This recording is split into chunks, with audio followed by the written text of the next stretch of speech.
Então, pessoal, vamos dar início aqui ao nosso segundo bloco. Agora a gente vai entrar na parte de configuração, tá? E administração do Linux. Vamos ver alguns comandos, alguns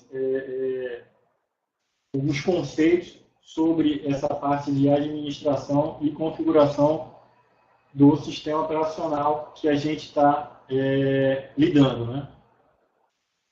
Então, pessoal, vamos dar início aqui. Nada mais justo do que a gente iniciar, tá, o nosso estudo sobre a inicialização do sistema operacional Linux, né?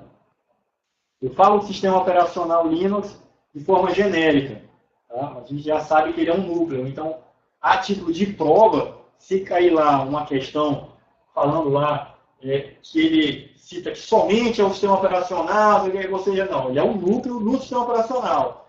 Então, você tem que ter discernimento de saber quando a pergunta ela te remete ao somente só, né? Ele deve ser somente responsável pelo conjunto completo, não, ele é só o núcleo do sistema operacional Linux. Tá? Mas, no geral, as pessoas chamam lá do sistema operacional. Tá? Então, a inicialização do ambiente do sistema operacional GNU Linux, tá? Ele parte, tá certo? Começando quando você dá um início ali no computador, a BIOS, tá? Ela vai mandar instruções para encontrar lá a partição que contém o Linux e dar o boot lá do kernel do sistema operacional. Como que isso é feito? Tá? Existe, pessoal, uma partição, uma parte do HD, que são os primeiros 512 bytes, que nesse cara, os endereçamentos dele dizem respeito a um programinha que fica lá para fazer esse gerenciamento de qual disco, qual partição iniciar. Ele se chama MBR, tá? Que é o Master Boot Decoder. Tá certo? É um registro master, tá? De inicialização, de boot. Então, nele vai ter uma tabela lá, tá? De endereçamentos. Então, ó, quais são as características dele? Tá certo? Ele é responsável pelo endereçamento de partições. Tá certo? Ele endereça minhas partições. Ele vai estar lá nos meus primeiros 512 bytes, tá certo? E ele vai ser o responsável pelo carregamento do sistema de boot. Os mais famosos, assim, e que comumente são explorados em provas, são o Grub, tá certo? Esse cara aqui, e o Lilo. Certo?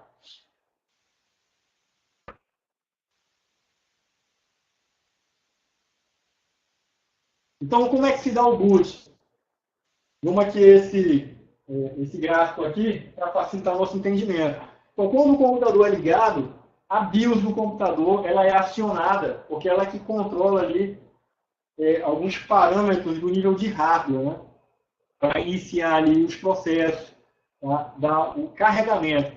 Então, a BIOS ela vai fazer a leitura do disco que estiver acoplado no computador. Então, vamos supor o seguinte, não tem computador, não tem disco nenhum, mas tem um pendrive, a BIOS, você for lá na BIOS e setar a configuração da BIOS para ela dar o startamento lá, né, no pendrive, ele vai tentar ler primeiramente o pendrive. Se você setar lá na BIOS, que é para ele dar o boot no CD ou pela rede, ele vai tentar mandar instruções de leitura daquele endereçamento que você fez, né, lá no setup da BIOS. Então, quando você faz isso, na BIOS está setada para o HD, né? Então, ele vai ler lá o MBR, que é o Master Boot Decoder. Então, o MBR, ele vai ter uma tabelinha lá, tá? Nos primeiros 512 bytes, que ele diz lá, o HD 0, que é o principal HD lá, o primeiro HD, tá? Tem a partição XYZ. Aonde está o arquivo do kernel do Linux está na partição tal. Então, tente dar o boot lá. Né? Então, ele vai indicar qual que é a partição ativa. Tá? Na verdade, ele vai endereçar onde estão os dispositivos que podem conter lá o kernel, né, para ser iniciado. Tá? Isso é o MBR. E, depois aí tem a partição ativa, que vai estar lá no MBR. Tá? Nela é que vai conter lá o meu bootloader. Tá certo? E o que é o bootloader? É o sistema que vai dar o startamento realmente do sistema operacional, que pode ser o Nilo ou pode ser o Groovy. Então, o Lilo e o Groovy, já no nível de sistema do Linux, já como kernel, como componente, como parte do sistema operacional no Linux, ele vai conter lá os parâmetros de inicialização do Linux. Tá joia? Então, o Lilo e o Groovy, se a gente for fazer uma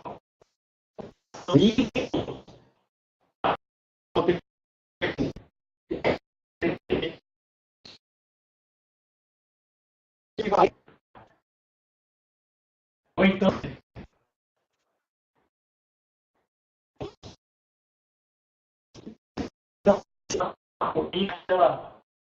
lá com tela azul NTLDR na hora da inicialização. Por quê? Porque ele não está encontrando o arquivo de startamento, o arquivo de boot, parâmetros, tá? Que dizem como é que deve ser carregado o sistema operacional, em termos de quanto de memória operacional vai usar, em qual partição, dentre várias partições existentes, em qual está o kernel, né, do sistema operacional.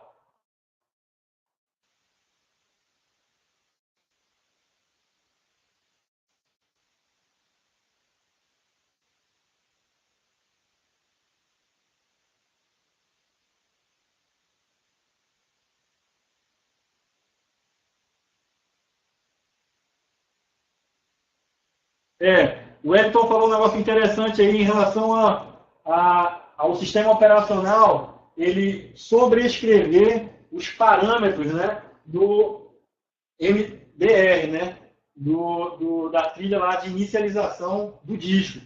Então, realmente isso acontece porque quando você instala o sistema operacional, é que você, primeiramente, na hora da instalação do sistema operacional é quem vai formatar o HD, vai colocar lá ele em um determinado sistema de arquivo, seja ele lá o NTFS, pode ser lá o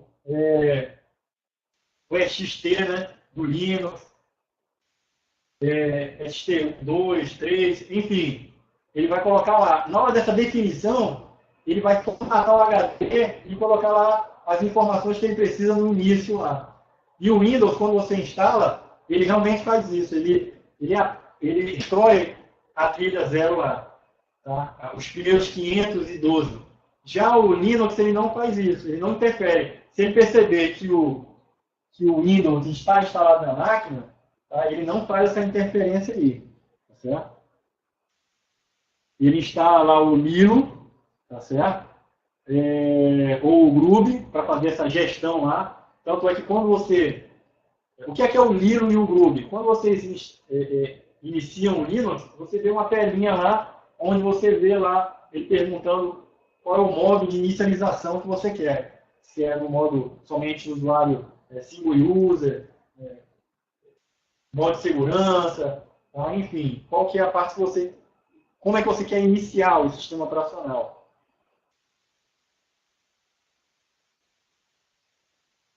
Então, quando a gente liga a máquina, tá certo? O computador, ele aciona a BIOS, que aciona o MBR, tá? A trilha lá inicial do HD, que chama o bootloader, que carrega o bootloader. Pode ser o Lilo ou o Groovy. Tá?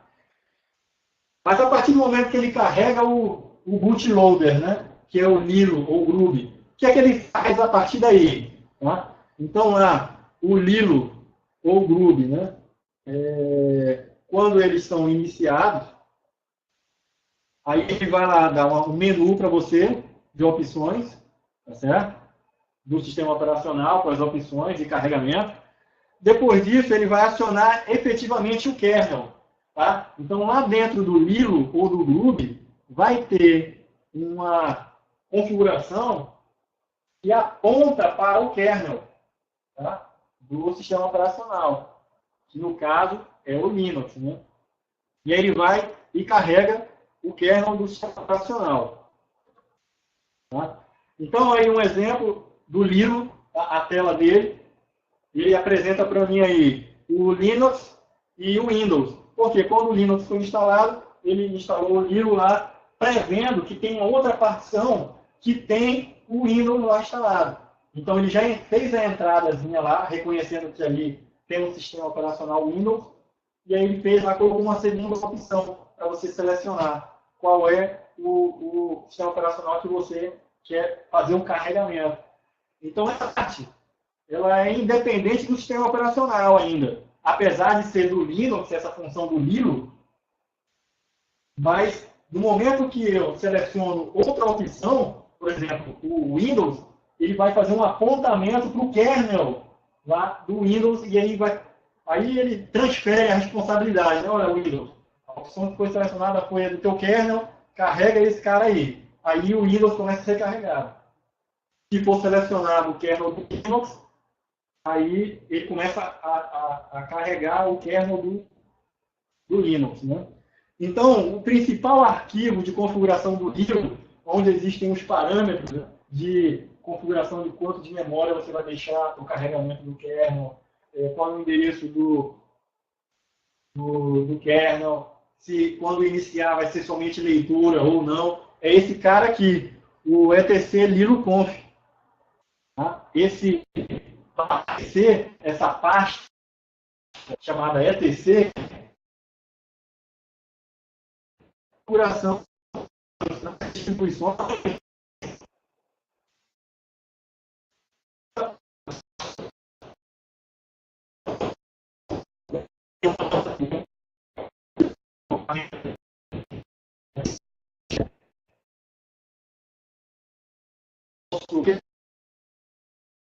colocar à disposição de outros. Então, o que foi para trás foi só melhorado, né? Então, foi mantido. Então, a maioria das estruturas de diretório, tá, são mantidas.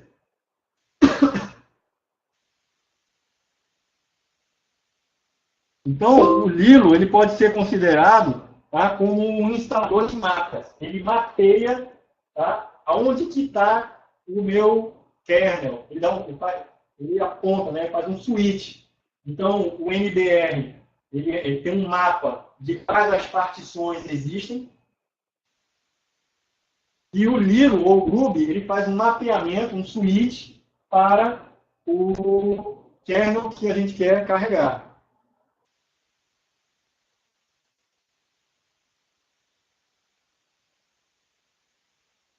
Wellington, continua picotando. Da onde foi que começou a dar esse comportamento aí?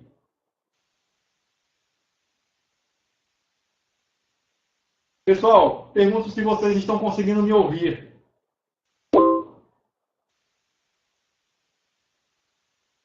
Tá, eu sei, mas todo mundo teve esse problema?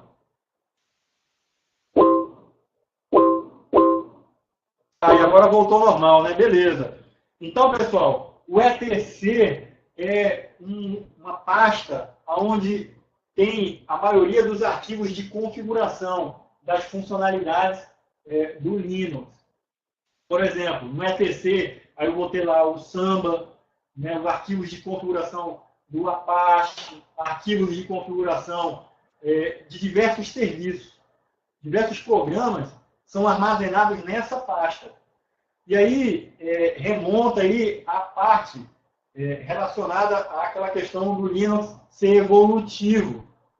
A gente tem o Linux sendo mudado ao longo do tempo, de acordo com o licenciamento, né, GPL do GNU, né, que é o sistema operacional GNU Linux. Então, a comunidade, a FSF, né, Foundation Software Free, diversos programadores foram melhorando o Linux. Entretanto, essas melhorias foram mantendo a estrutura básica, a estrutura inicial. A maioria das pastas, a gente vai ver, de endereçamento de arquivos dentro do Linux, mantém o mesmo padrão, mas não é regra. A gente pode ter uma distribuição que a hierarquia de diretórios ela foi modificada. Ao invés dela guardar os arquivos de configuração no etc, ela guarda num outro local. Deu para entender essa parte aí, pessoal?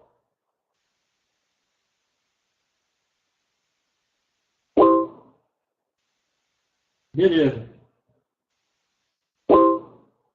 Então, matamos aqui o Lilo. Ele identifica lá a posição onde pode iniciar o kernel.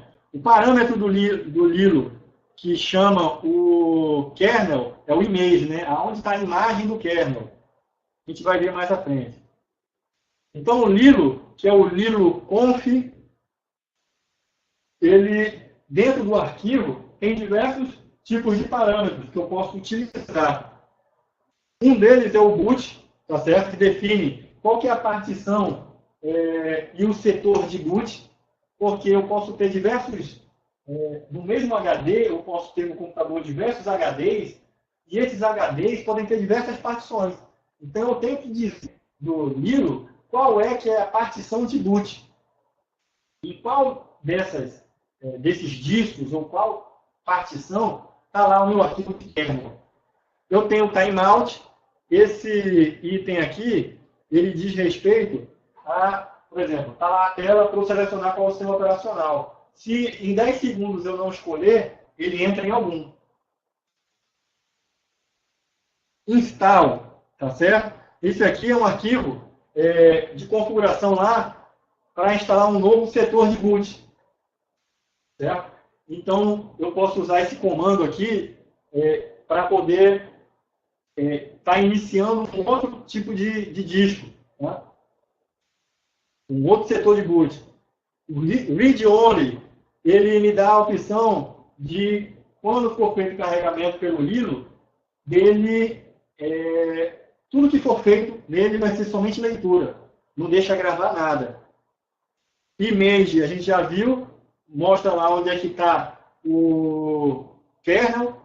Label, ele me diz ali qual que é o nome sugestivo, né, amigável, que vai aparecer. Então, se eu lá no Lilo configurar, nessa máquina tem o Windows, né, o kernel está image e o local onde está o kernel, né, do Windows. Aí eu posso colocar lá, né, Windows, versão tal, né, Windows 2000, Windows tal. Aí vai aparecer esse nome bonitinho lá, que é o label, né. E o root, define a imagem que deve ser montada no perfil do root. Tá? Então, eu posso ter um apontamento para um outro kernel específico para quando o root estiver na máquina. O Groove, que é outro bootloader, eu tenho aqui o arquivo de configuração dele. Ele tem a mesma funcionalidade do Lilo, que é mostrar na tela ali as opções para eu escolher como que eu quero iniciar o sistema operacional. E eu tenho também aqui esse boot groove menu list. É um outro arquivo que faz a mesma funcionalidade. Entretanto, é uma versão diferente. Então, é aquilo que eu falei para vocês. O Linux ele pode sofrer modificações. Então, distribuições específicas podem ter arquivos de configuração diferentes. Mas ele faz a mesma coisa. Só que o desenvolvedor que fez o Groove para a versão do SUSE, ele pegou e colocou lá que o arquivo de configuração do Groove estaria no boot, certo? Groove.menu.list. Quem desenvolveu lá no Red Hat ou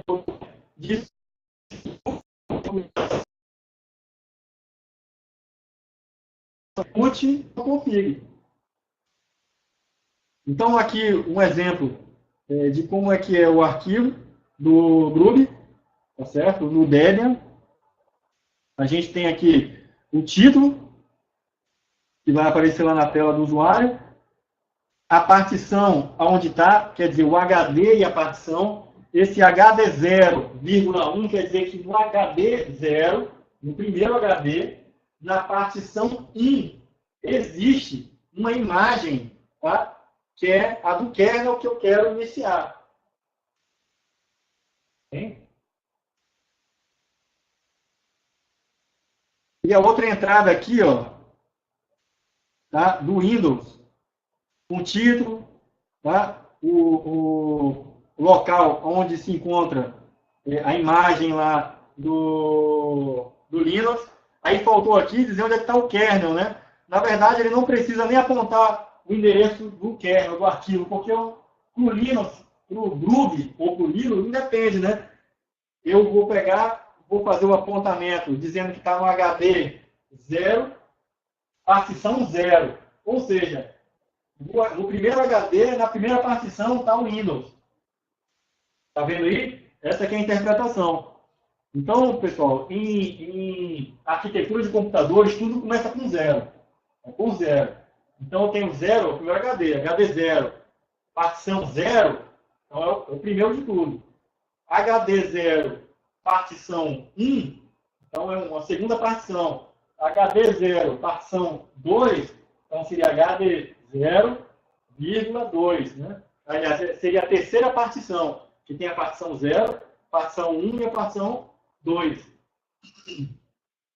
Tem uma outra tela aqui que a gente vai visualizar melhor isso aí. Desculpa. HD 0 é a primeiro HD. Ok? HD 1 é o segundo HD. Quando eu falo HD 0,0, é o HD 0, é o primeiro HD, a partição 0. Tá certo? Quando eu falo HD 1, é o segundo HD, partição 0. Então, é a primeira partição do segundo HD. No HD 1, certo? Que é o segundo HD, a partição 2 é a 0, né? É a 1. Então, aqui, eu tenho HD 1,1, que é a segunda partição. Pessoal, ficou claro aí? Tá tranquilo? Alguém não entendeu?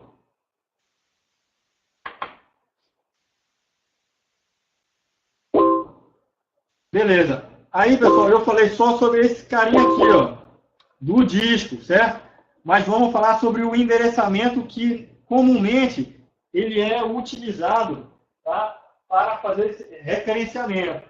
No Lilo, a gente viu que estava assim, né? Ou no Groove.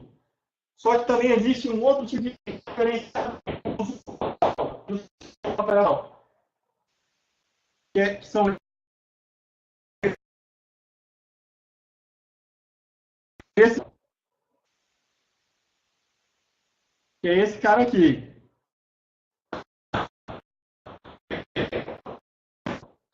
O HD 0, que é o primeiro disco, eu tenho ele no endereçamento /dev, que é de dispositivo, de device, né? Dev SDA, ou então eu posso ter o dev HDA. Tá? Como não tem numeração nenhuma, ele pressupõe que esse cara aí, tá certo? Ele é o primeiro disco, tá? Que é o HDA, né? Aqui, ó. Ou HDA ou SDA. Quando eu tenho o SDA, isso aqui, ó.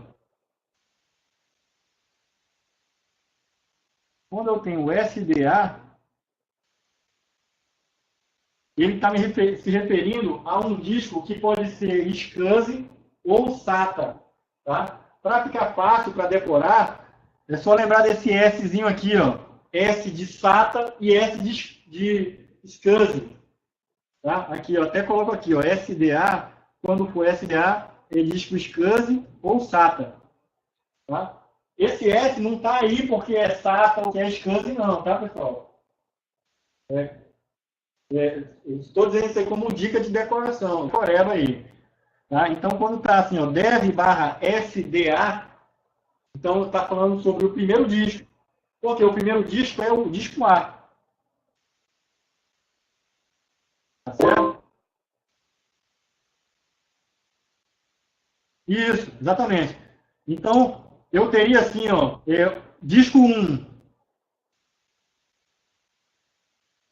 O disco 1 é a letra A. Tá certo?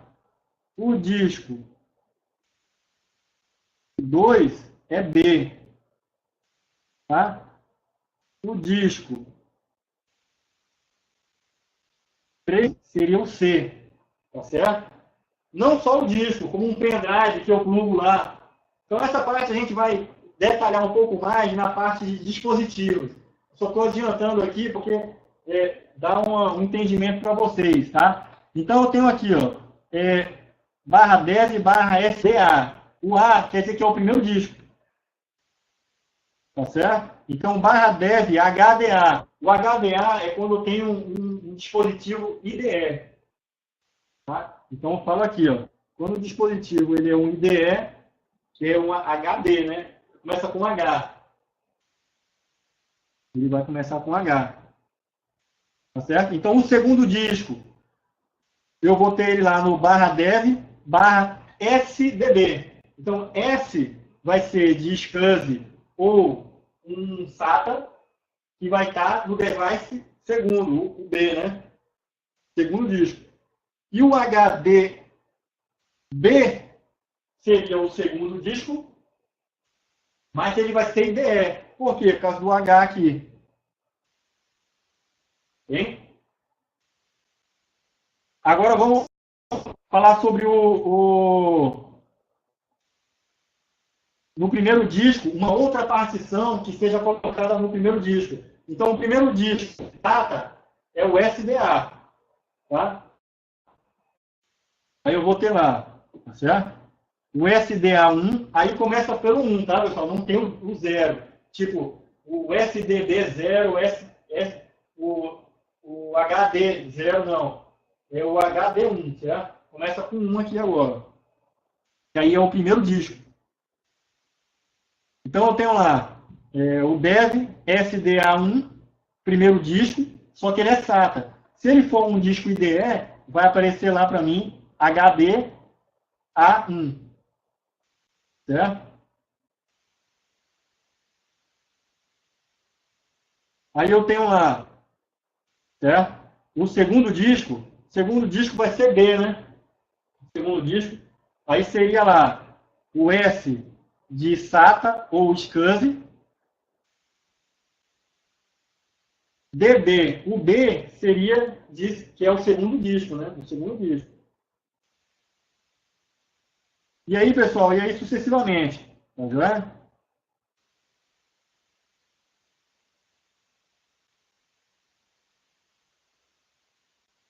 Deixa eu ver aqui outro exemplo aqui, ó.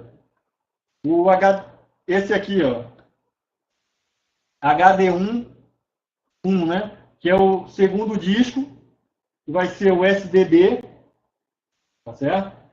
Aí o S é de SCSI ou SATA, vai estar no segundo disco, certo? Que é o B. O B quer dizer que é do segundo disco.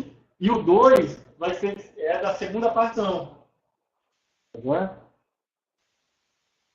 seria isso daqui, ó.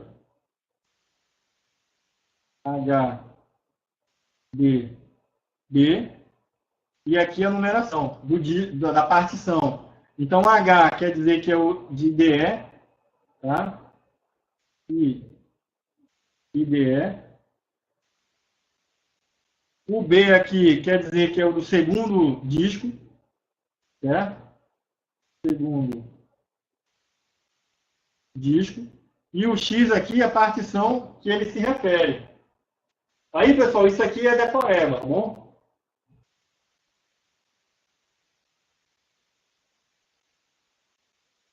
Estágios do boot. Pessoal, alguém quer fazer algum comentário lá? Ficou compreendido aí a parte dos dispositivos? A gente vai ter outra oportunidade também mais na frente de aperfeiçoar essa parte aí. A gente tem aqui, ó, os estágios do boot, que é só uma revisão do que a gente já viu. Quando o computador ele é ligado, aí a gente tem aqui a BIOS é acionada, o MBR, que é o primeiro estágio lá do bootloader, que ele vai identificar quais são as partições existentes no computador, os HDs ou as partições. O segundo estágio é o MBR acionar lá o bootloader, no segundo estágio, pode ser o Lilo, o Groove, ou então, se for o sistema operacional Windows, aparece aquela tela lá do MTLDR, né? Aí tem o kernel, que é a terceira fase, aqui a quarta fase, na verdade, e depois o init.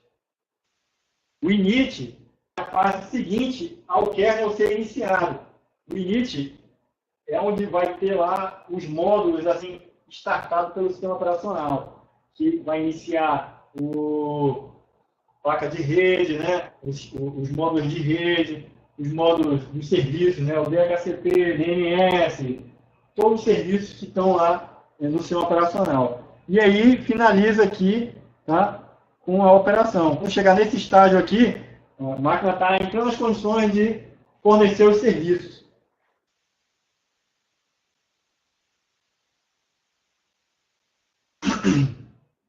Inicialização, tá? O init, pessoal, é ele quem controla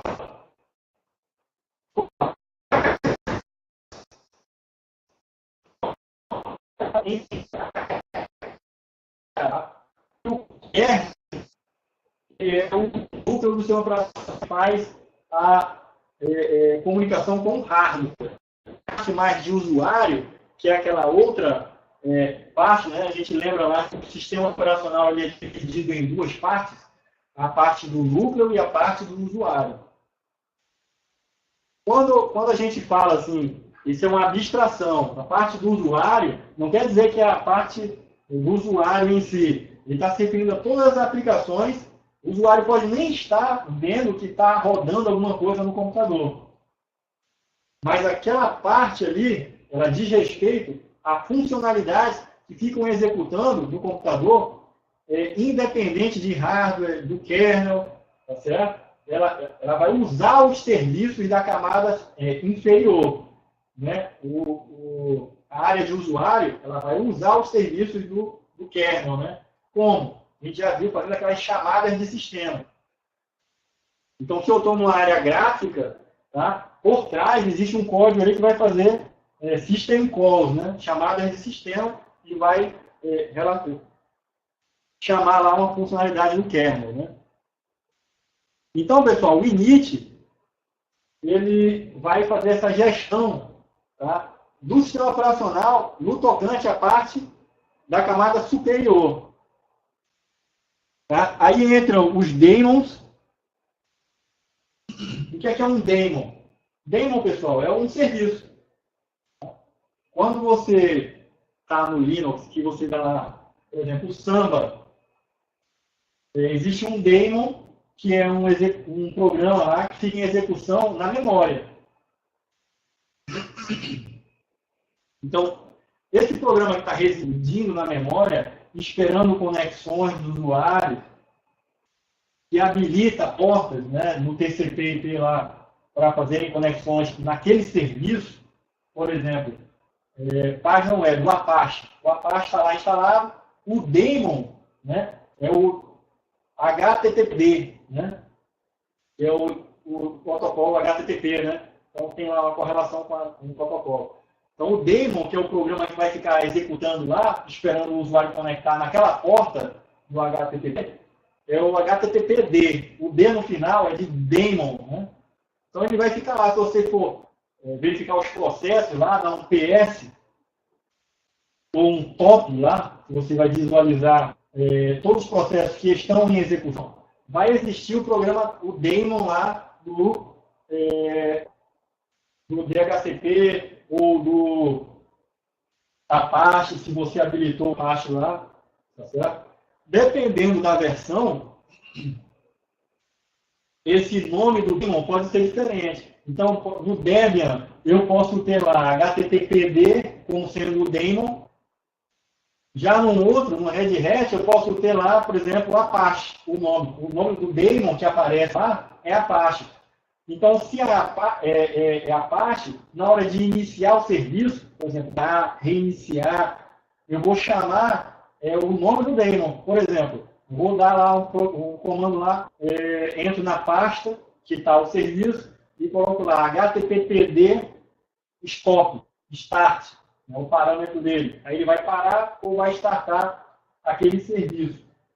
Já numa outra distribuição, quando eu instalei o Apache, não é httpd, é Apache mesmo o nome. Então, isso vai variar de acordo com a distribuição.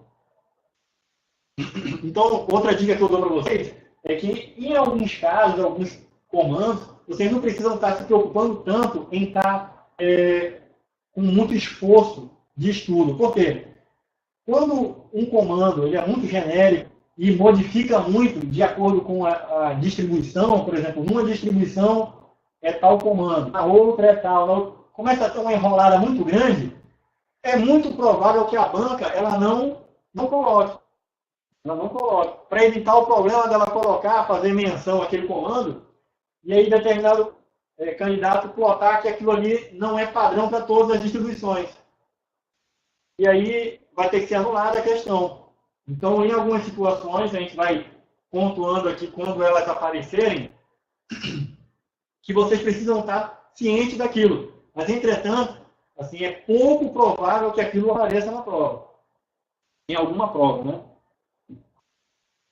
Então, o daemon, tá? São os serviços, né? DNS, DHCP, LDAP, Samba. O arquivo principal que inicializa esses serviços, tá? É um programa, é um serviço. E quando o Linux ele é iniciado, o kernel é iniciado, depois que o kernel ele é iniciado, ele inicia esse sistema para fazer essa gestão desses programas que vão ser iniciados. Por exemplo, você instalou lá o DNS no seu servidor, toda vez que o computador for ligado, ele vai iniciar o DNS. Para você não ter que ficar lá tendo que iniciar manualmente o serviço.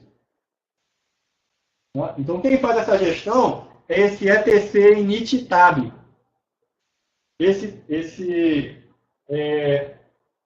Vamos dizer assim, utilitário, né? Ele faz parte do sysv init, que é o sistema que é iniciado, que faz essa gestão aí, é o daemon, vamos dizer assim, principal, que faz essa gestão aí da inicialização dos outros serviços. Então, sysv init, tá certo? Também conhecido como run level.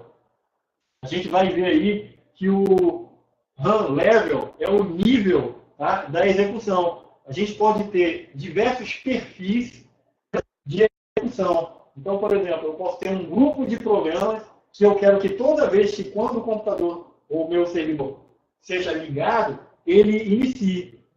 Eu vou ter um outro perfil, um outro run level, que quando for iniciado e eu selecionar esse tipo de perfil, ele inicie outros programas. Tá?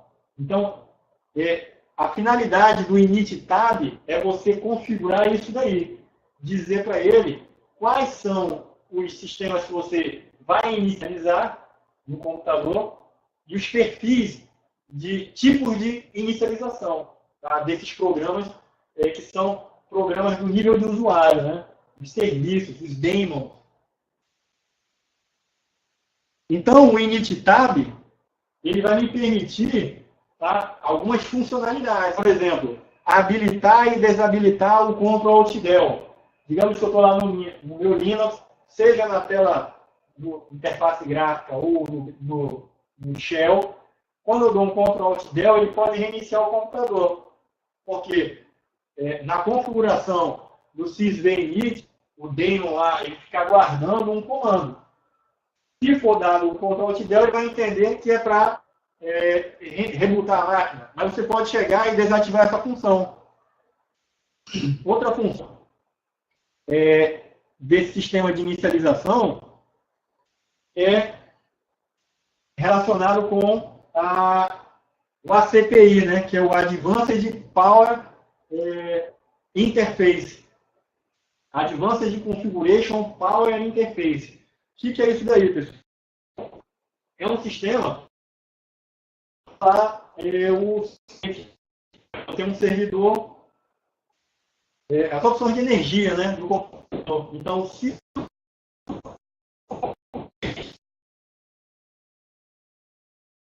cada computador tem um perfil lá de consumo menor de recursos, pode. Quem vai fazer esse tipo de controle é algum tipo de sistema ACPI. Lembra lá no Windows que eu tenho lá aquela opção, lá no painel de controle, né, fazendo uma relação, né, de energia, onde eu crio perfis lá, tipo, se passar mais de 10 minutos sem o computador estar ligado, para desligar a tela, né? Pode desligar o HD também, tem esses perfis, né? Então, a CPI é um aplicativo que faz esse tipo de comportamento, tá? Mas ele interage mais com o no-break, tá? Com configuração de energia, né? Para melhorar o consumo. Então, o init-tab, ele pode estar configurado para dar parâmetros para esse tipo de controle aí. Ele pode ativar ou desativar terminais. Então, no Linux, a gente vai ver quando a gente estiver na seção de usuários, no capítulo de usuários, que a gente pode, no Shell, habilitar diversas áreas, diversas telas. Você aperta lá Ctrl Alt, F1, F2, F3, F4. Convencionalmente, a F5 é a interface gráfica. Aí F6, F7, se não me engano, são 7 ativadas automaticamente. A partir daí, você tem que criar manualmente, dizer lá no arquivo de configuração que é para ele criar mais terminais.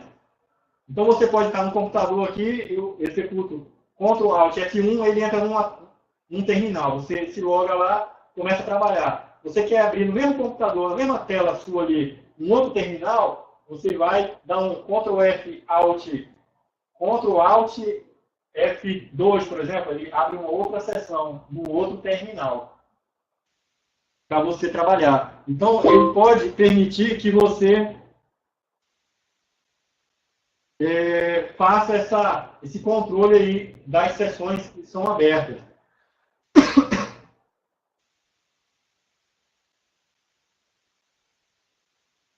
Oi, Cleiton. Essa mensagem aí que você está vendo é quando a tua internet ela cai. Tá? Pode ser que esteja algum problema aí, e aí ele, quando interrompe a conexão, o cliente que você carregou na tua máquina aí, que quando você iniciou, quem inicia a sessão é o flash, né?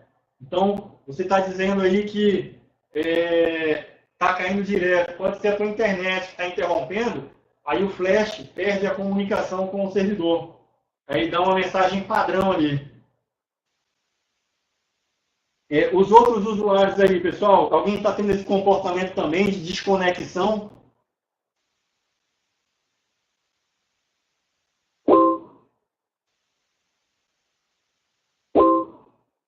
Beleza, então é isso mesmo, viu, Cleiton?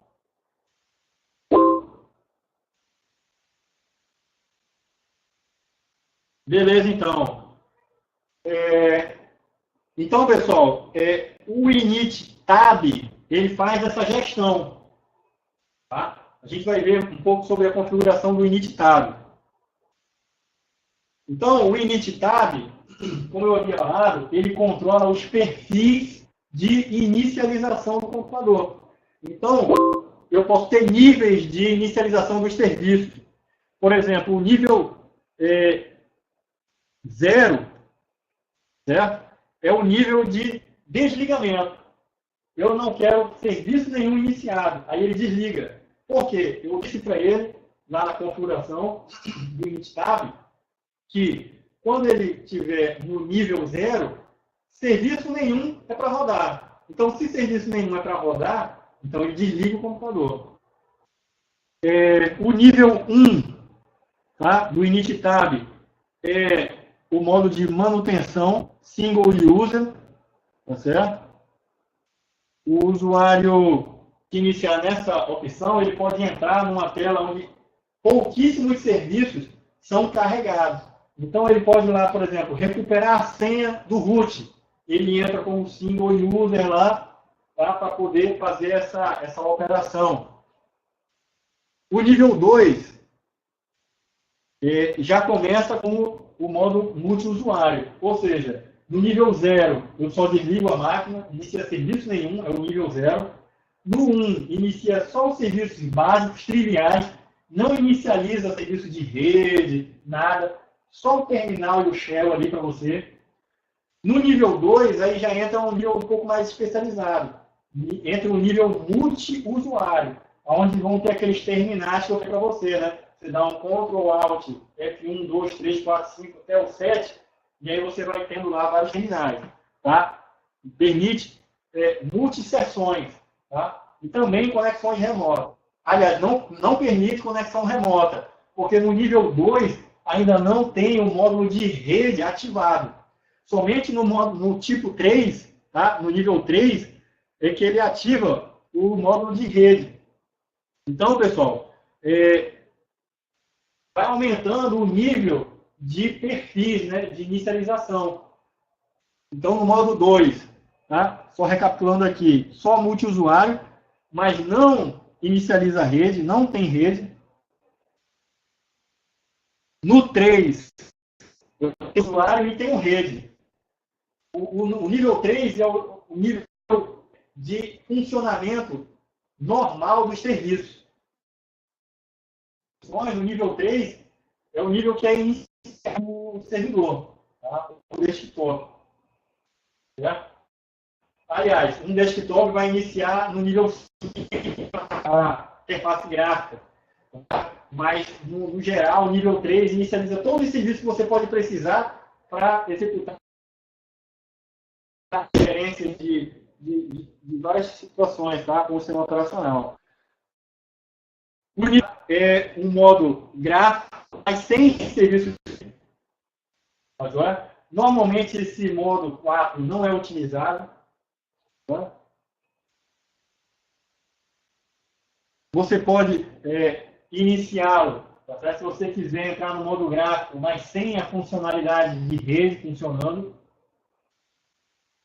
O modo 5 é o modo que você vai entrar no computador e aí você vai ter tudo que ele oferece, mais a interface gráfica. Tá certo? O modo 6 é o modo de reinicialização. Aí, pessoal, esse assunto cai constantemente em provas de concurso. E aí eu vou passar uma dica para vocês não esquecerem essa sequência. Às vezes a gente se confunde com o 0 e o 5. O 0 e o 6, né? O 0 reinicializa ou desliga a máquina. O 6 reinicializa ou desliga a máquina. Né? Às vezes bate essa dúvida. Para que ela seja eliminada, o que é que o Bizuca passa para vocês? 0, pessoal, é 0, é nada. A máquina não vai ligar. E se ela estiver ligada, ela vai desligar. Você está falando que o nível dela é 0. O init, sabe, você pode chegar lá, digitar init e o número do nível. E aí ele vai tentar executar os módulos de inicialização daquele perfil. Então, se você está lá no computador, está trabalhando, eu quero desligar o meu computador, init 0. Você está dizendo que o perfil é 0, não tem nada de inicialização. Ele vai desligar o computador. Então, nos níveis, todos vão subindo, né? Cada um vai especializando uma funcionalidade melhorada. Quando chega no 6, ele dá um loop. Certo? Ele me permite voltar, tá? Dar um loop. Então, 6 é o último nível, ele me permite dar um loop. O loop é o reinicializar, né? Então, 6, tá? Fique claro, é o modo de reinicialização. Então, vamos lá. O 0, eu desligo, eu não tenho serviço nenhum. O 1 é o modo single user, ele é o basicão. O 2, ele me deixa modo multiusuário, mas ele não me dá rede. Olha só, eu só estou subindo, né? A especialização dele. O 2 me dá multiusuário, mas não me dá rede. O 3 me dá multiusuário e me dá rede. O 4 me dá multiusuário, dá parte gráfica, mas não me dá rede. O 5 me dá tudo, parte de multiusuário, a parte de rede, tá certo? E a parte gráfica, tá?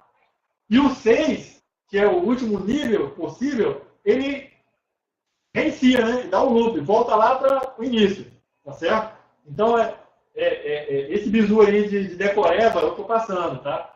Para vocês. Vai ficar fácil aí. Tá tranquilo aí, pessoal? Até agora tá dando para entender.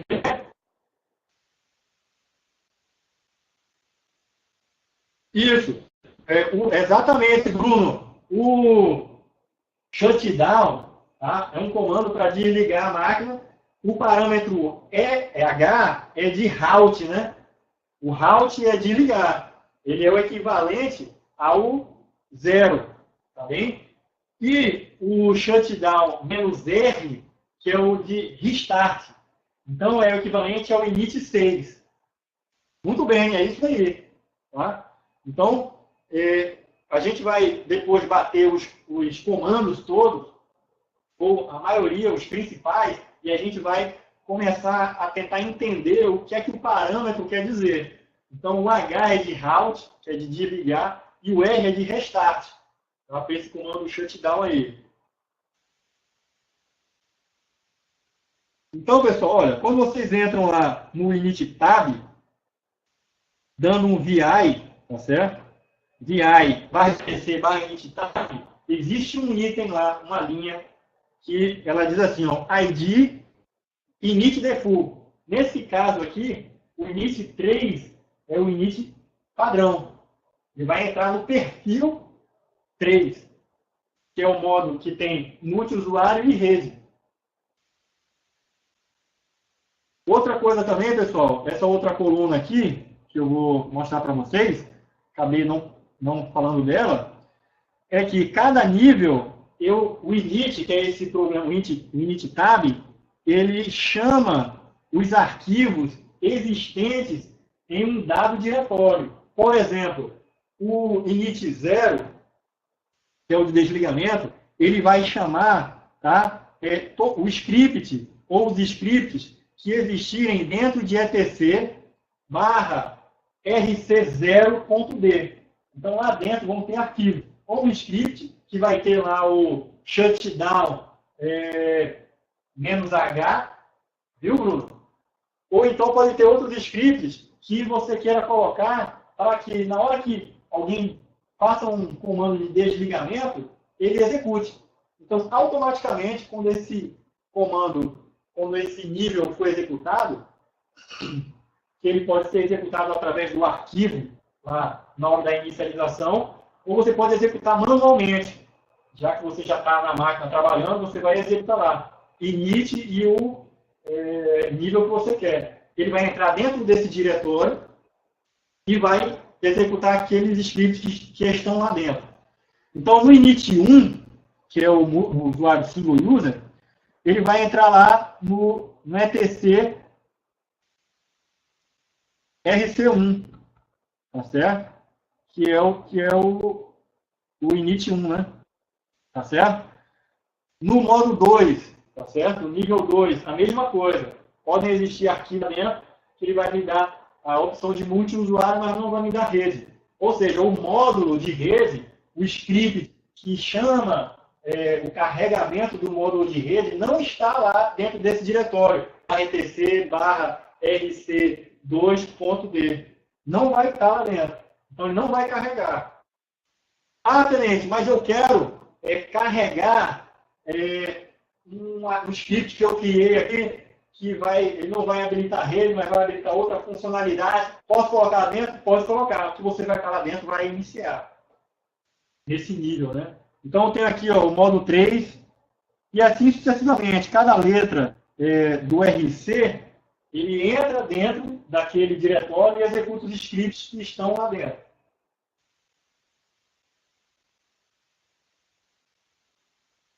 Então, vamos dar um exemplo aqui para a gente ficar mais familiarizado com o diretório, né, que estão os scripts. Então, o init tab, ele coloca lá o endereço, tá? Da onde ele vai inicializar. Aliás, ele me permite colocar o nível que eu quero. Então, se eu colocar lá no initd, que eu quero iniciar o nível 3, quando ligar o computador, ele vai entrar dentro dessa pasta aqui, etc rc3, tá? rc3.d, tá joia? E vai ter esses arquivos aqui dentro, ó, tá? Vai ter esses arquivos aqui dentro. Se eu colocar ele lá no init tab para iniciar o D1, ele vai entrar dentro desse diretório aqui, rc1, e vai executar todos esses arquivos lá dentro, que é o nível 1. Tá bem? Peculiaridades aqui, pessoal. Os arquivos que estão lá dentro, eles têm uma nomenclatura padrão, tá? Uma formatação específica. Quando ele começa com S, o arquivo, eu estou dizendo que aquele script ele vai rodar como sendo start. Ele vai startar aquele processo. Então, se aquele processo estiver em execução, aquele daemon, tá? Se já estiver em execução, vai permanecer em execução. Se ele não estiver em execução, ele vai iniciar aquele comando com o start. E se ele estiver em execução e tiver um K, tá certo, na frente dele, ele vai matar o processo. Então, vamos supor o seguinte, eu usei o init3. O init3 ele executou, aí iniciou aqui ó, o bind9, tá? o S, né? Esse serviço bind, né? O bind9, ele é o serviço daemon do DNS. Então, quando ele iniciar esse cara, vai iniciar, vai estar lá funcionando o serviço, tá certo? E aí todos os outros, porque estão com S na frente, tá certo? S na frente.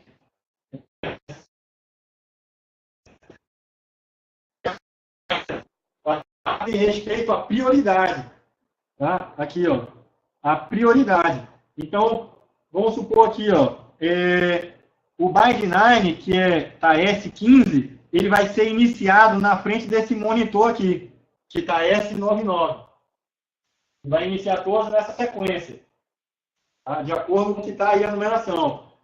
Aí, digamos que eu iniciei o meu computador, o meu Linux, está lá, nível 3, e aí eu coloco lá, agora eu quero mudar. Eu quero dar um init 1, porque eu quero mudar para single user. Eu preciso reiniciar o computador, botar lá, entrar dentro do init tab, configurar o 1 lá, né, como sendo o nível que eu quero, e reiniciar o computador. Daria certo? Daria. Mas você não precisa reiniciar o computador e configurar o install. Você pode dar o comando para ele fazer isso na mesma hora. Então você coloca lá init 1, aí ele vai começar a executar os scripts que estão dentro lá do RC.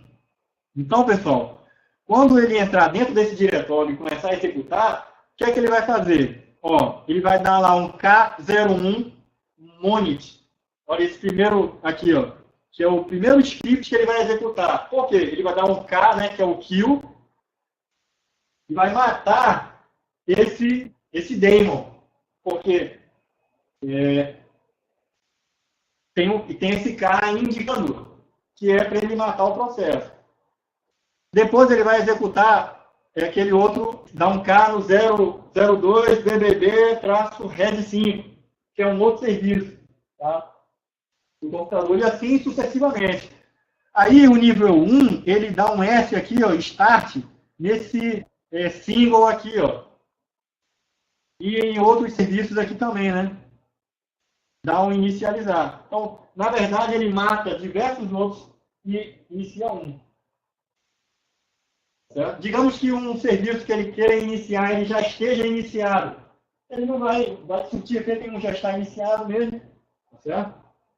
Então, dentro aqui, pessoal, do diretório, você pode colocar, você mesmo, um script dentro desse padrão de nomenclatura, tá? Para ele iniciar, então, no nível 1, eu quero que no nível 1 ele inicialize o módulo de redes. Posso fazer isso, Tenente? Você pode. O padrão é que não inicialize rede no módulo 1. Mas se você colocar lá os arquivos que inicializam o módulo de rede, tá certo? Aí ele vai e carrega, tá certo? Esse módulo aqui, ó. Ele não está aqui no nosso exemplo, tá certo? Mas ele vai lá e inicializa. Certo? Eu acho que esse daemon aqui, esse serviço aqui, inicializa a parte de rede também. rsync, certo? Então, pessoal, é isso. Aqui o mata um processo, S starta, e o número da prioridade, você seta lá a ordem que você quer executar um determinado arquivo na inicialização.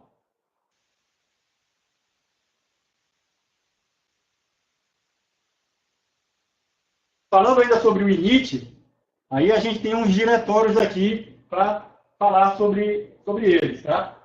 A gente tem o principal diretório, que é iniciado pelo init tab. O init tab você seta qual é o nível que você quer executar. É esse daqui, etc/initd. Nele vão estar lá os inits, tá certo? Aliás, vão estar os serviços, né? A gente tem aqui, voltando aqui, você tem aqui o etc/rc0.d até o rc6.d, que são os níveis de serviço. Mas esse cara aqui, os scripts que a gente acabou de ver lá, que tem a nomenclatura, né? S, a numeração de prioridade, ou K e a numeração de prioridade, esses caras aqui, eles vão iniciar efetivamente o serviço, por exemplo, o serviço do bind, o serviço do DNS. Esses serviços estão em outro diretório. Certo? Aqueles scripts vão chamar outro. Então, vão estar dentro daqui, ó, etc initd. Então, quando eu quero lá no Linux executar um serviço, na mão, eu entro lá dentro desse diretório, /etc init.b, e aí executo lá, né, por exemplo, dhcp start, dhcp stop, dhcp restart. Ele vai reiniciar aquele meu serviço. Por quê? Esse é onde tem os scripts de reinicialização, parada, realização dos serviços. Tá certo? Agora, digamos assim, que na iniciação do computador, inicialização dos daemons, eu quero executar um determinado script antes da máquina começar a executar os daemons. Tá? Digamos assim, eu quero executar um script que antes do meu DHCP, o meu DNS, os meus serviços sejam iniciados, eu quero executar um script. Então, você vai executar esse script aqui. Ó. Você vai colocar um apontamento aí para um script, um shell script ou um comando dentro desse arquivo, etc sysinit. Por quê? Porque ele vai executar qualquer comando antes da inicialização do init tab. Tá? O init tab que vai carregar aqui esses nossos scripts de inicialização, ele vai iniciar antes.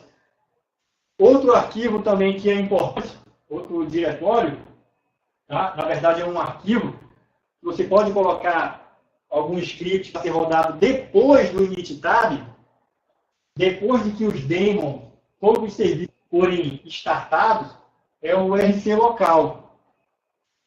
Esse cara aqui, você pode colocar um script ali para que ele execute alguma ação, tá? Independente do usuário que esteja logado na máquina. E esse vai ser o último script a ser executado na máquina depois que todos os serviços da máquina sejam iniciados.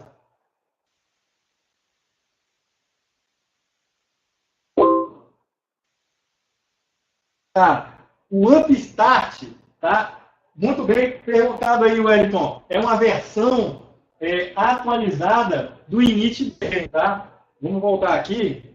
O Wellington falou um negócio muito bom, tá? Esse init desse processo de inicialização do nível na camada de usuário, ele remonta desde a época do surgimento do sistema operacional GNU Linux, né? Então, tudo foi sendo desenvolvido baseado nesse cara. Só que as distribuições, elas podem modificar alguma coisa. Esse Upstart, ele funciona no Ubuntu. Eu não tenho conhecimento que ele funciona no Red Hat, no SUSE, em outros não. Tá? É uma versão, tá, do init, desse processo aqui, que fica lá o sysv-init, né? Que é o daemon lá de inicialização do serviço. Então, tem lá esse Upstart, né?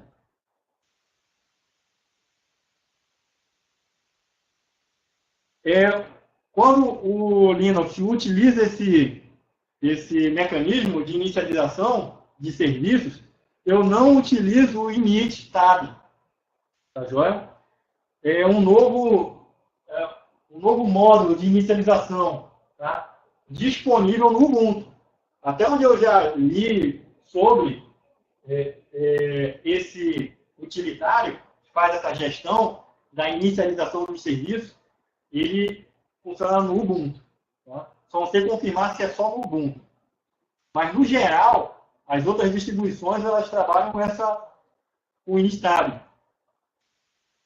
Beleza aí, Wellington?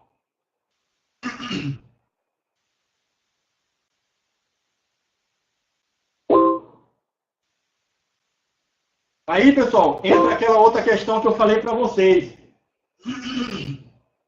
Eu devo colocar um esforço muito grande de conhecer os parâmetros do Upstart, não sei o quê? Pode. É importante você conhecer o nome. Porque a prova ela pode exigir um conhecimento ali nesse nível. Mas ela não especializa muito. Por quê? Porque o Upstart ele vai funcionar numa distribuição ou outra. Não é um padrão para as outras. Então, quando a gente estuda, desculpa, para concurso, o bizu que eu digo para vocês se preocupem academicamente. Porque quando algo é cobrado, algo tem que estar num conceito, vamos dizer assim, acadêmico, né? Modelo acadêmico. Então, quando eu falo assim, arquitetura de computadores, qual que é a principal arquitetura de computadores? Né? Foi desenvolvida a estrutura do Tannenbaum, né? de modelo computacional. Então, eu tenho lá, seja engenharia de software, banco de dados, posso ter especializações naquele serviço, coisas diferentes. Mas a gente tem que se preocupar com o que a banca vai exigir. Porque se ela especializar muito, ela pode cometer um equívoco e aquilo ali ser plotado pelos candidatos. Não, isso aí não funciona em todas as distribuições. Não, isso aí não é um modelo padrão. Não segue um modelo padrão. Então, esse Upstart é bom conhecer, mas não meçam muito esforço em se especializar, em ver parâmetros da configuração do Upstart. Não. Conheceu ali ele, beleza. Certo? Isso aí vocês têm que ter essa noção de estudar, porque isso aí vai te dinamizar. Você não vai perder tempo em algumas coisas. Tá certo? Por exemplo, aí alguém me perguntou assim, excelente, no curso você vai dar parte prática lá, fazer os comandos. Cara, se a gente fizer, a gente vai perder tempo fazendo. Porque vai ter a gente pode fazer eventualmente. Eu estou pensando em fazer aqui uns videozinhos pequenos para mostrar, botar lá para vocês olharem lá de vez em quando, né? Botei tal vídeo, vocês visualizam lá o funcionamento do comando. Entretanto, a gente não pode se dar o luxo de perder muito tempo, não. A gente tem que otimizar o nosso trabalho, pô. Nosso estudo, certo? Então, certos assuntos, a gente dá uma pincelada, passa o olho e vai para outros mais importantes.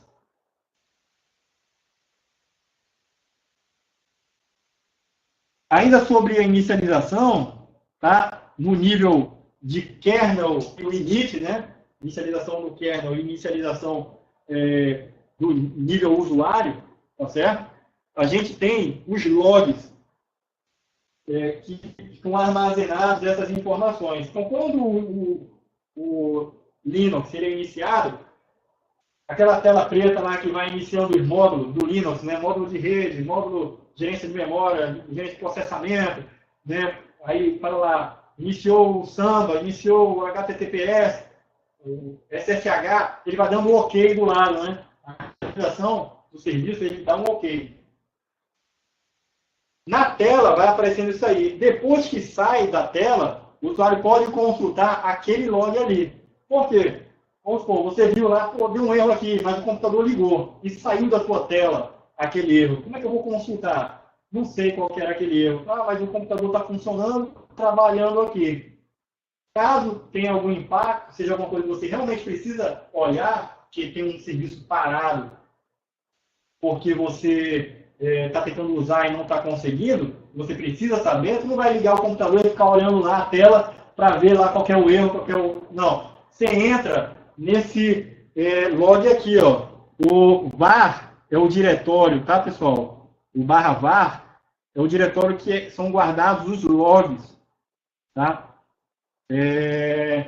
Aliás, as variáveis, né? Não só logs, /var, /log, guarda aqui o log de todas as aplicações, de tudo do Linux, certo? É o diretório padrão. Então, a gente tem o dmesg, que é aquela tela de inicialização do Linux, quando você inicializa. Você pode tanto acessar esse arquivo, como você pode digitar o comando dmesg, que aí ele vai, o hash, né? Ele vai entrar naquela tela que ficou aparecendo lá todos os serviços que foram iniciados e dando OK lá. Ele vai mostrar o log. E ali você vai plotar alguma coisa estranha ali que possa estar interferindo e tentar resolver, né? Vai pegar, vai dar um Ctrl+C naquela linha que deu erro, aí vai jogar lá no Google, né? E vai encontrar algum fórum e vai resolver o problema. Essa é a realidade, tá?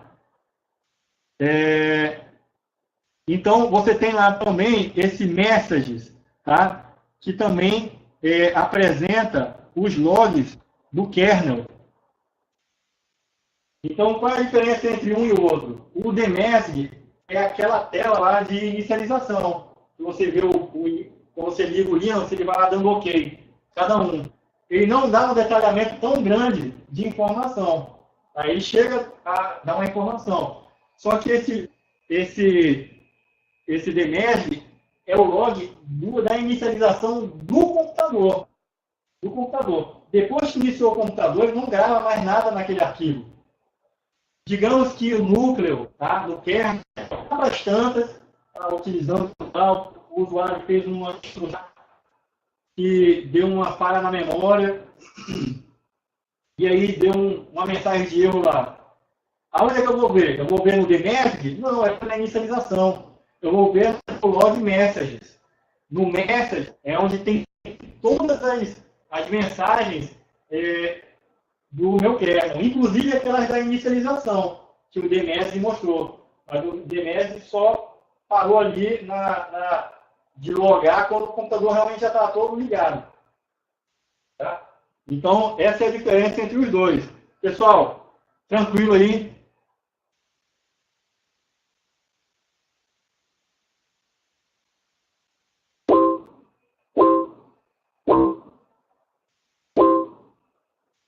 Beleza.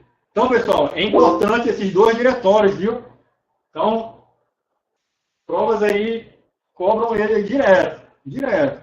Tanto o comando dmesg com o local do diretório, onde está ele. Então, pessoal, esse sysvinit, que é o módulo que gerencia essa parte da inicialização do computador, ele tem os estágios de inicialização. Tá? Inicialização do perfil do modo usuário, né? Das aplicações do nível usuário. Então, tem lá, eu tenho o initd, que inicializa realmente os processos de inicialização. Aí eu vou ter o init tab, que ele chama os módulos, só que aí eu vou ter lá o rc sysinit, e esse cara aqui vai iniciar qualquer script, qualquer comando, antes da inicialização do daemon, tá? Dos comandos dos serviços da máquina. Então, posso gerar um script ali para fazer um backup, por exemplo. Faço um backup da configuração atual, antes do sistema iniciar o serviço. Pode fazer. Então, eu utilizei esse cara aqui.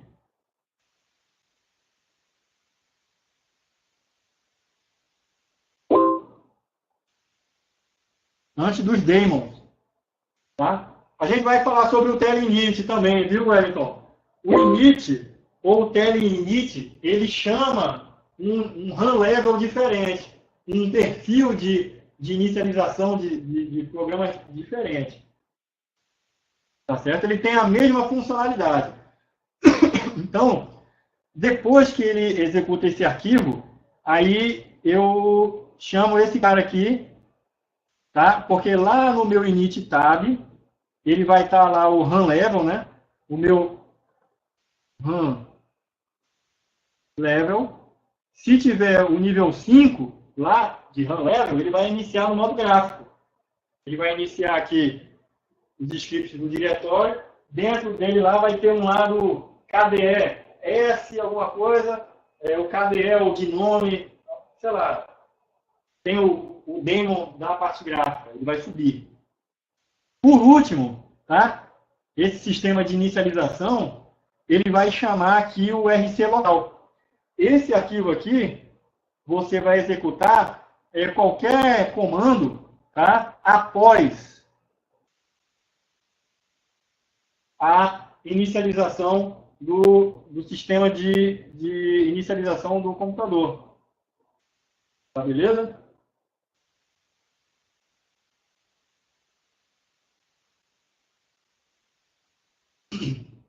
Então, sobre a inicialização dos módulos do init, a gente trouxe aqui uns comandos, tá, pessoal? O run level, ele vai me mostrar qual que é o run level atual, qual nível eu estou. Então, eu estou lá trabalhando normal, ou não sei se eu estou com o módulo tal carregado, saber qual que é o nível que eu estou. Aí eu digito lá, run level. Aí ele vai me dizer se eu estou no init 1, init 2, init 3, tá certo? Um detalhe é que ele dá duas casas decimais. A primeira, ela indica o nível anterior. Então, se ele aparecer assim, ó, tá? Se ele aparecer assim, ó, N1, é porque eu liguei o computador no nível 1. Não teve previamente nenhum outro nível. Tá joia?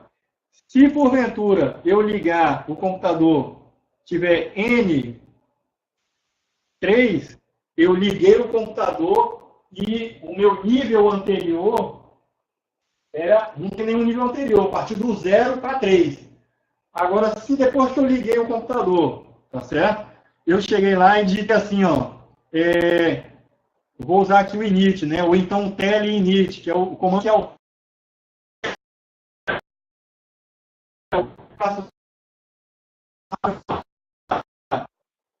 init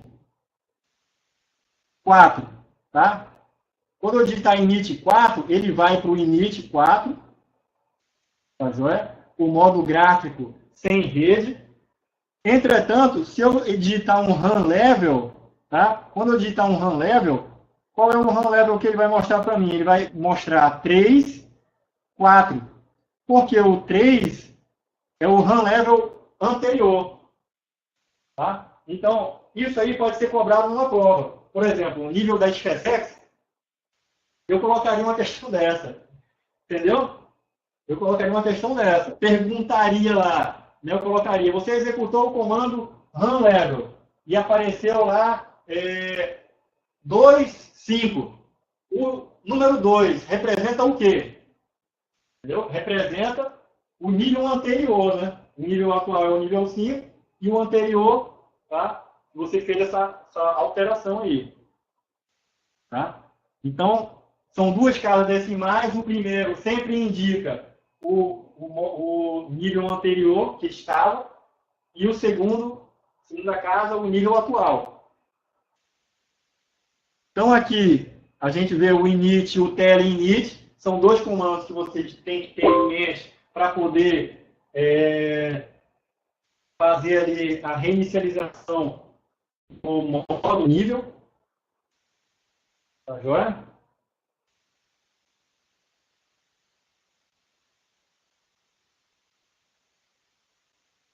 Olá, Bruno. Eu desconhecia que o modo 2 inicializava também o modo gráfico, certo? Para mim, o 2 não inicializaria.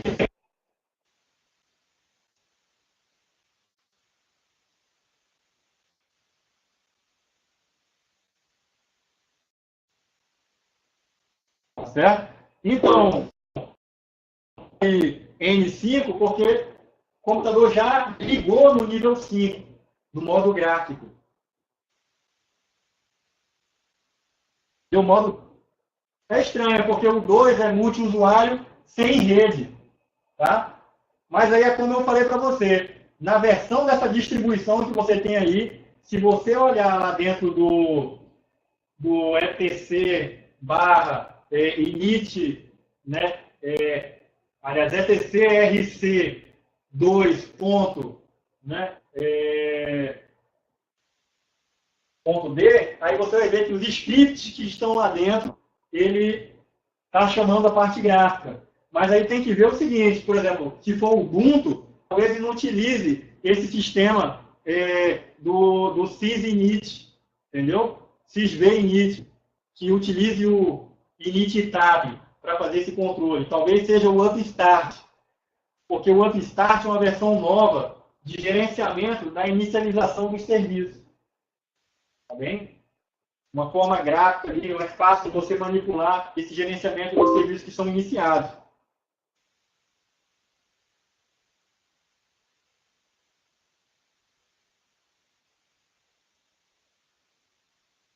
Tá bem? Então, você encontrou, né? Dentro daquela pasta lá, existia esse arquivo aí, então ele está dando um start. É o terceiro item que ele vai iniciar, tá? E esse light TDM inicia ali o modo gráfico. Eu nem conhecia esse carinha aí, tá? É importante a gente saber que esse light TDM, é muito provável que algum concurso cobre esse cara como sendo o cara que inicializa o modo gráfico. Mas a gente tem que saber, assim, de modo geral, como inicializam as coisas, entendeu? Então é mais ou menos isso. Ficou tranquilo aí, pessoal? Aí, ó, falando sobre o DMESG, que outro programa. O DMESG é um comando que vai lá mostrar o que aquela tela de inicialização fez, né? Logou lá. O DD, tá? É um programa, um script que executa um backup, tá? Bit a bit de algo. Então, como a gente está falando aqui da inicialização dos comandos importantes, da inicialização do kernel, mais inicialização dos módulos, eu achei importante trazer esse cara aqui. Porque se você quiser fazer um backup lá do teu NBR, da trilha 0, né, dos 512 bytes, você executa esse comando aqui. O dd if, né, que é a interface, você coloca lá, né, o dev/sda, esse S aqui, tá, pode ser, a gente já viu, né, que é o scan ou um SATA, que é o primeiro disco, né? Não tem partição aqui nele. Senão aparecia 1, 2, 3, né? No final dele lá. E o arquivo de saída, o output file, tá? Vai ser o temp mbrsda, coloca um nome aqui qualquer do arquivo. Aí está dizendo que é para ele pegar lá os primeiros 512 bytes, tá certo? São os blocos, né? Que ele se refere aqui. Esse count 1 aqui, eu não sei que parâmetro é esse aqui, tá, pessoal? Hoje, por curiosidade, eu posso trazer para vocês. Tá? Então, ele vai e faz um backup da trilha 0 lá.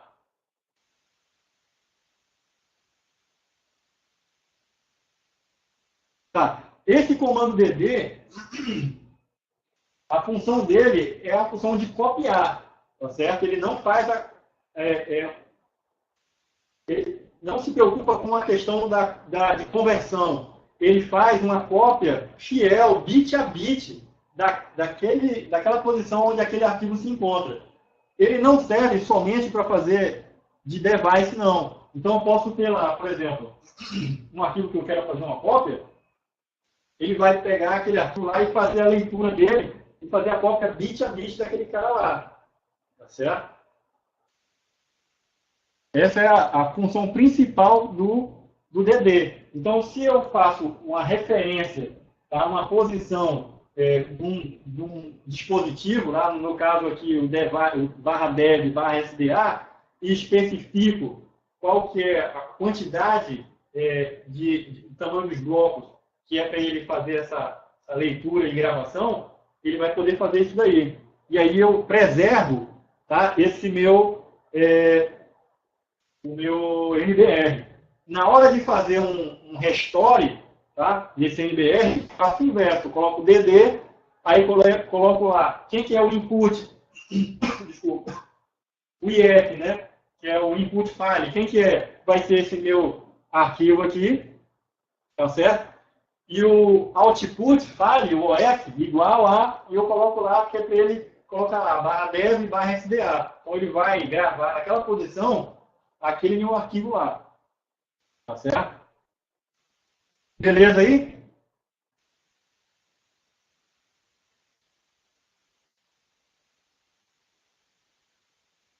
Tranquilo aí, pessoal. Posso passar para outra fase aqui do curso? Vamos fazer assim, pessoal. Cadê? Vamos fazer um intervalinho, tá bom? De 10 minutos. Aí a gente retorna, tá?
You are currently the only person in this conference.